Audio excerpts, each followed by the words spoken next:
நேர்மையான அரசியல்வாதிகள் பற்றி பேச்சு எழும்போதெல்லாம் அனைவரது நினைவுக்கு வரும் முதல் தலைவர் கக்கன் மட்டுமே. கக்கனின் பிறந்தநாள் கொண்டாடப்படும் இந்த வேளையில் அவரது அப்பழுக்கற்ற வாழ்க்கையை சற்று திரும்பி பார்க்கலாம்.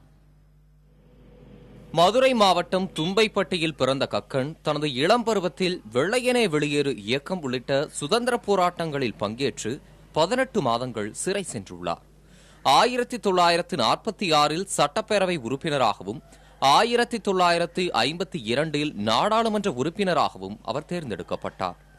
காமராஜர் ஆட்சி காலத்தில் 1957 முதல் 1967 வரை பொதுப்பணித்துறை, காவல் உள்ளிட்ட பல்வேறு துறைகளின் அமைச்சராகவும் பணியாற்றியுள்ளார்.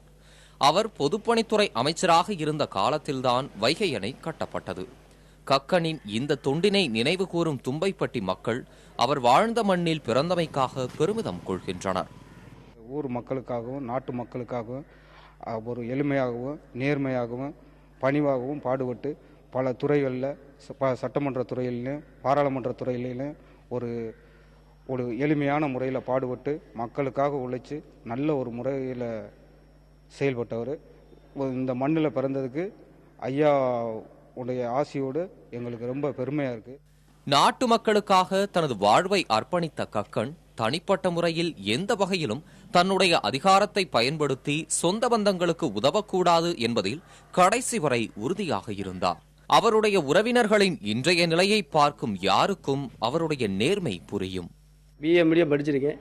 ஆனால் நான் இன்னமும் அவங்க கக்கனுடைய அப்பா பார்த்த பூசாரி வேலையும் அந்த வேலையை செய்து கொண்டு தும்பைப்பட்டியில் தான் நான் வசித்து வருகிறேன். எங்களுக்கு அவரை வைத்து வேறு எந்த ஒரு பெருமை, ஒரு ஏழ்மை நேர்மையோடு வாழ்ந்து அவர் வழியில் இன்னமும் நாங்கள் வாழ்ந்து கொண்டே இருக்கோம். தனது அண்ணன் கக்கன் பற்றி பல்வேறு தகவல்களை பகிர்ந்து கொண்ட வடிவேலு கக்கனின் பிறந்த நாளை சிறப்பான வகையில் கொண்டாட அரசு நடவடிக்கை எடுக்க வேண்டும் என கோரிக்கை விடுத்துள்ளார். பிறந்தநாள் விழாவை நன்றாக அரசு விழாவாக சட்டபூர்வமாக நிறைவேற்றினார்கள் தவிர அதை செய்யவே இல்லை. அந்த சட்டபூர்வ பிறந்தநாள் விழாக்களை அவர்கள் கடைபிடிக்கவில்லை. ஏதோ ஒரு கலெக்டர் ஏதோ ஆறுகளை ஒரு மாலையை போட்டு போராட தவிர அது மதவில் தான் மணிமண்டலத்தில் நடக்கிறது. கக்கனின் பிறந்த நாளில் அவரை நினைவு கூறுவது மட்டுமல்லாது அவரை போன்ற தூய்மையான மக்கள் பிரதிநிதிகளை தேர்ந்தெடுக்க வாக்காளர்கள் முன்வர வேண்டும் என்பதே அனைவரின் எதிர்பார்ப்பாக இருக்கிறது. தமிழக சட்டசபையில் 12 துறை அமைச்சர்களாக பதவி வகித்து தனக்கென எந்தவிதமான சொத்துக்களை சேர்க்காமல், தனது முதுமையில் மருத்துவமனை செலவிற்கு கூட பணம் எதுவும் சேர்த்து வைக்காமல் அரசு மருத்துவமனையில் சிகிச்சை பெற்று உயிர் நீத்த தியாகசீலர் கக்கன் அவர்களின் அரசியல் வாழ்க்கையை தற்போதுள்ள இளைய தலைமுறை பின்பற்றினால அரசியல் மீதான தவறான புரிந்துணர்வு மக்கள் மத்தியில் மாறும் என்பது எந்தவிதமான மாற்று கருத்தில்லை. புதிய தலைவருக்காக ஒளிப்பதிவாளர் குணசேகரன், மேலூர் செய்தியாளர் ராஜாவுடன் நாகேந்திரன்.